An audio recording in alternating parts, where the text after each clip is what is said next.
ऐसे सर बरेली में एक आतंकवादी सहित 31 लोगों की हिस्ट्री शीट खोली गई है। जो टेररिस्ट है उसका क्या कुछ प्रोफाइल है और वहां के खिलाफ किस तरीके से कार्रवाई की गई है?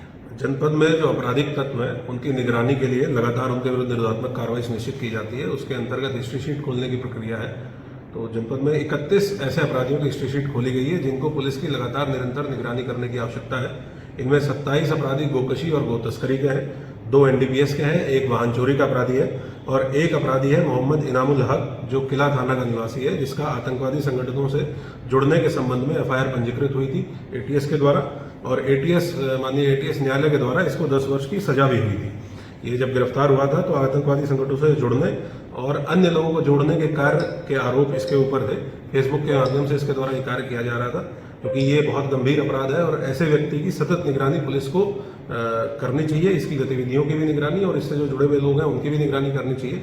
इसलिए इसकी भी हिस्ट्री शीट खोली गई है और भी जितने भी आपराधिक तत्व हैं उनका चिन्हीकरण लगातार पुलिस के द्वारा किया जाता है और उनमें से जितने की भी निगरानी की आवश्यकता है पुलिस उनकी हिस्ट्री शीट खोल के और समय समय पर साप्ताहिक रूप से, पाक्षिक रूप से उनकी निगरानी सुनिश्चित करती है। जो आतंकवादी है इनामुल हक सजा याफ्ता है, सजा पूरी होने के बाद भी इसकी निगरानी किस तरीके से की जाएगी और किस तरीके से?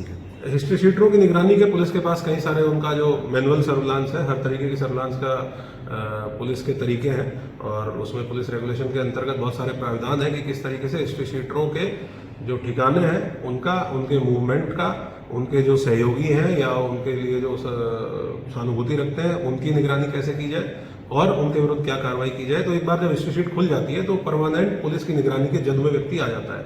तो जो भी इस तरह के अपराधी हैं, जैसे कि एक आतंकवादी है और इसके द्वारा बहुत गंभीर अपराध कारित किया गया था, तो अब ये परमानेंट निगरानी में पुलिस की रहेगा।